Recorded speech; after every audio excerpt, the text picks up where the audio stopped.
पवार साहब बड़े लीडर है और उनका काम ही है जो पानी स्थिर होता है उसको हिला देने का काम। खुद का ही पर नहीं रहा तो दूसरी की पर की बात ना करे। महाराष्ट्र की राजनीति किसी रोलर कोस्टर से कम नहीं है। कब क्या हो जाए कुछ कहा नहीं जा सकता।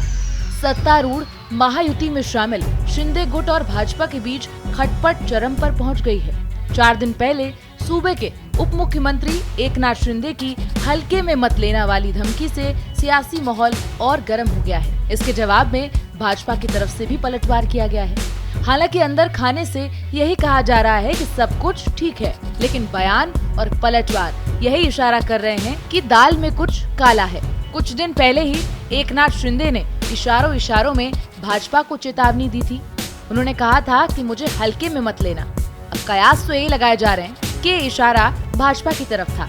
जिन्होंने हल्के में लिया था उनकी गाड़ी पलट गई। उन्होंने आगे कहा कि जो समझना चाहते हैं वो समझ ले, मैं अपना काम करता रहूंगा।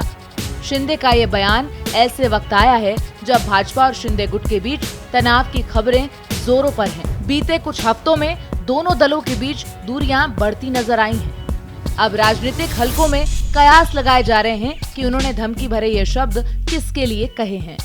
शिवसेना उद्धव गुट से उनकी नाराजगी पुरानी है, लेकिन इन दिनों सत्तारूढ़ महायुति सरकार में भी वो सहज महसूस नहीं कर रहे हैं। उद्धव ठाकरे की पार्टी के लोगों को तोड़ने के लिए शिंदे की ओर से इन दिनों ऑपरेशन टाइगर शुरू किया गया है।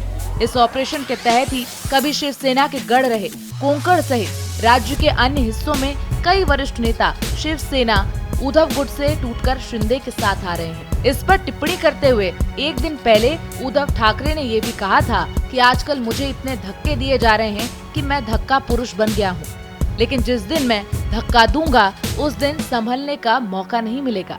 ये कहते हुए उद्धव का इशारा एकनाथ शिंदे की ओर ही था और अब कयास लगाए जा रहे हैं कि एकनाथ शिंदे का बयान टांगा पलट दूंगा शायद उद्धव ठाकरे के लिए ही था। हमारे संवाददाता अभिषेक पांडे ने महाराष्ट्र सरकार में मंत्री गुलाब राव से खास बातचीत की है, सुनिए। जिस तरीके से सरकार के भीतर लगातार कैबिनेट चल रही है, सब कुछ ठीक ठाक चल रहा है, लेकिन पवार साहब या अपोजिशन कह रहा है कि सरकार के भीतर कुछ भी ठीक ठाक नहीं है। देखिए, बाहर से देखने वाले का जो अंदाजा होता है वो इसी तरह से होता है और अपोजिशन का काम ही यही होता है कि लोगों में ऐसे हलचल की जाए कि सरकार में कोई व्यवस्था ठीक से नहीं चल रही है। अभी कैबिनेट हुई, बोले हंसी खुशी के साथ सब विषय यहाँ पर मंजूर हुए हैं और तीनों अभी एक जगह बैठे हैं, दोनों डीसीएम और सीएम बैठे हैं।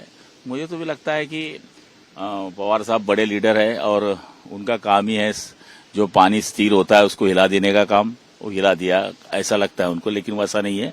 सरकार मजबूत है और काम कर रही है। संजय राउत जो कि लगातार ये कह रहे हैं कि शिंदे साहब के पर काटे जा रहे हैं और वहाँ करप्शन चल रहा था, इसलिए फडणवीस रोक रहे हैं, क्योंकि कल भी आपने अगर देखा होगा संजय राउत का लगातार इस तरीके का बयान कैसे देखा? उन्होंने शिवसेना के पर काटे हैं, पूरी शिवसेना खत्म की, वो क्या पर की बात करेंगे?